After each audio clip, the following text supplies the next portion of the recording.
Finally, it's over. The longest streak of all time that absolutely nobody gave a damn about has finally come to an end. LeBron finally did not score in double digits, did not hit 10 points in a game, and the streak could not have ended in a more hilariously LeBron manner than it did. Of course, it came down to the final possession of a tie game. Of course, the ball ended up in LeCap's hands. And of course, LeCap was sitting right there on 8 points. So what did he decide to do? In case you missed it, here's what happened. Just make sure you get the last shot in regulation. Reeves, there he goes. Reeves to James. Kick it. Corner. Rui to win the game. Rui wins it. And James gave him the basketball. I've said it all the time I've seen LeBron play. He always makes the right play. He could have very easily tried to win that one on his own, but he sees an open teammate in the corner. He gets him the basketball. He gives the ball to the open guy, and this open guy is Rui, who drains the triple for the Lakers. Listen, they're reviewing it, but I thought it was good all the way. Like you said, that was team over individual when he knows darn well what his streak was at 1-2-9-7. He would care less about that. That's what I'm saying. I mean, team over individual. Always thinks about making the right play. And the right play is corner three by Rui. Gets mobbed by his teammate. I like these guys.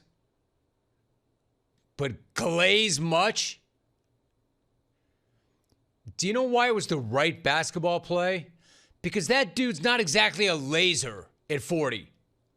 Of course it was the right play. Him not shooting it is always the right play. He was 4 of 17 last night. Of course it was the right play. And by the way, you know why it was the right play? Because, as he'll remind us, he always makes the right play. Which is why the entire internet is rushing up in here to deify the man and glorify the moment as maybe the greatest, most unselfish play in NBA history. And that makes no sense to me whatsoever. What? Did you think that he was going to shoot the ball? Is that what you thought? Because it would have been the baggiest thing ever. He was 4 of 17. He couldn't throw it in the ocean. And you thought he was just going to pull up and take a contested jumper at the buzzer? The only reason that would have happened would have been to try to preserve a dumbass, meaningless streak that nobody cares about and most didn't even know existed. Taking that shot would have been one of the baggiest things ever. Passing it, however, was the most obvious thing ever. No credit for doing the most obvious thing ever, which is supposedly what he always does, right? The right thing. So, why is social media so anxious to call this play the LeBron James of LeBron James plays? It's just the obvious play, the right play, clearly. The LeBag entire basketball identity is he always makes the right play. LeBrick throwing up another LeBrick to cost them the game obviously would not have been the right play. Why would the guy who always makes the right play make the wrong play? It's because people expected him to stat pad and chase his streak, which is what he did last time out, which is why people were bagging on him. How do you think he got to 17 shots last night? Chasing 10 points. Believe me, it's so hilarious to me that he's some kind of legend and hero for that. The last place he wanted to be was in that place, having taken 17 shots already and couldn't even get his 10 points. Of course he gave the ball up. One, because it was the right play, and two, him taking a shot there would have been the baggiest stat padding move ever. But all of a sudden now it's some kind of grand, magnanimous act. Like, how noble of LeBag not to fully bag it all up this time. What a hero for not stat padding and chasing some stupid record that nobody even cares about. Can I say this again? Nobody cares about scoring 10 points every game. Nobody. Stop acting like this is one of those streaks that everybody talks about. That'll never be broken. And never mind whether it'll be broken or not. Will anybody even care about it ever? There's never been a thing about LeBron. It will never be a thing. It wasn't a thing before LeBron, with LeBron, or after LeBron. It's not even a real streak, because the fact is he was held to 8 points by the Mavs in Game 4 of the 2011 Finals, 4 years after this alleged 10-point streak supposedly started. So he didn't do the selfless thing or the selfish thing and chase a personal streak that means nothing by hoisting up a bad jump shot in a bucket or in a game where he couldn't buy a bucket.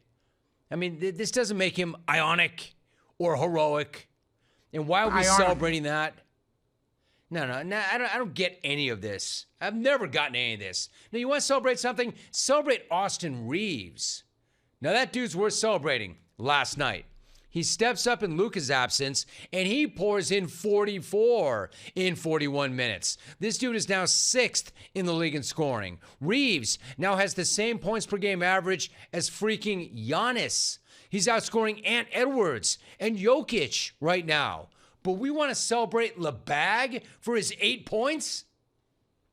Because he didn't go full LeBag and toss up another LeBrick.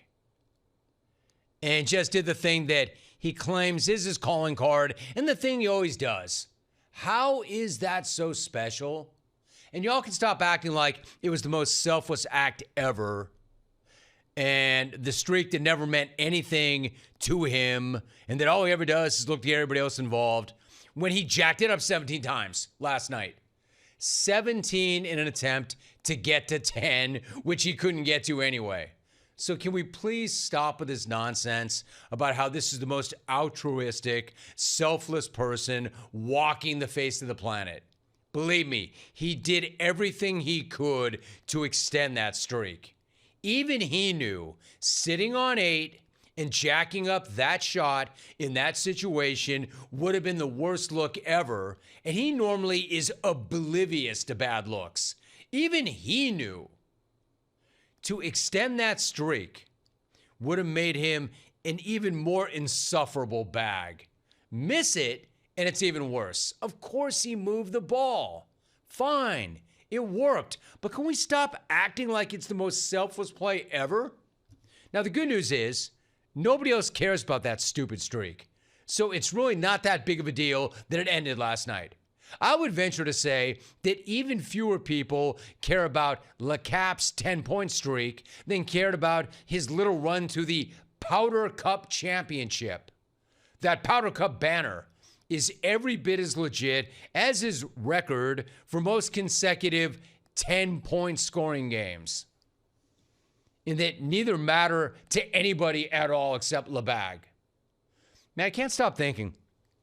I'm thinking about records that when you think about streaks, consecutive streaks, ones that are like universally praised, I can't help but think about our old pal Brad in Detroit. You remember Brad. Brad in Detroit, if he was not impressed by a real streak, Cal Ripken's Iron Man streak, can you imagine how unimpressed he would be with LeCap's streak of 10-point games? Imagine how much money this guy would pay to spray LeBron right in the face with a can of bear mace right about now. I heard you talking about Cal Ripken and his stupid overrated record. Cal Ripken sucks. He's overrated. He's was overpaid. He did nothing good. He's an average player at best who had a crappy record because he didn't play that hard. And so everybody thinks he's so great. Wow, he played a bunch of games in a row. Good job there, tough guy. I would pay $1 million just so I could spray that guy in the face with a full mace spray. My man, you are the GOAT.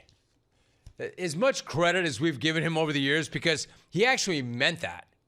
That wasn't a hot take. That call is so old. Is there a date on that call? I mean, first of all, he's talking about Cal Ripken. That was not a hot take because back then, hot takes didn't exist. That guy meant that. Bro, not that you had $1 million, and not that if you had $1 million, you would pay it just to get up in Cal's face and spray it with mace. In fact, none of what you said is true, but you are the GOAT. What a take. If he was that unimpressed with Cal Ripken, who played with 2,100 games in a row at shortstop, at his size, think how little he would think of LeBron scoring 10 points a night. Way to go, tough guy. Oh, you're a great player. I mean, he is. Was. Yeah, my concern is? Because now he couldn't even get to 10 after barely getting to 10. And now he's hurt again. First it was a sciatica. Now it's arthritis. My fear is Rob Lowe Pelinka is going to go CP3 on his ass and show up in the middle of the night on the road in his hotel room and say, yo, man, we're sending you home. And then LeBron's going to have to get on IG and an Instagram story and say, I can't believe it. They sent me home. Peace. I just found out they're sending me home. Peace. Then the two of those guys can go hang out on their banana boat together. Meet up with Dwanye. They can all get their banana boat on. The retirement boat, the banana boat, the banana yacht. Listen, fine. The kick out, the game winner, good decision, good ball. Just don't tell me this guy is some sort of hero, an unselfish player for passing up that shot so as not to extend this stupid streak that nobody cares about. If you want to tell me LeCap is great, fine. But not for that. Stop it with that. Stop with how unselfish. Come on, was he going to hoist that? Stop it. You have any idea how bad a look that would have been? And James gave him the basketball. Oh, no. Guys, what are we doing here? What are we doing here? Stop it. 1-800-636-8686. He could have very easily tried to win that one on his own, but he sees an open teammate in the corner. He gets him the basketball. Right. He himself said it best a few years back. It's not like we have a bunch of lasers around here. He's talking about himself. He was 4'17". Wait, you want that guy taking that shot? Hell no. Even he knew that. This notion, yeah, we get it, Rome. We got it. No, I'm not done yet. I'll be done after I say this. This notion that he knew that the streak was hanging in the balance and yet passed the ball anyway. That's baggy in and of itself. That went through his mind. I'm sitting on 8. I got to get to 10. I got to keep this streak alive. But it could cost us the game. But damn it, I need that streak. Wait a minute. I'll pass to the open man, who's a better shooter than I am, will win, and I'll be a legend. And even worse, it all worked. And James gave him the basketball. Come on, man. I can't even believe my ears and eyes sometimes.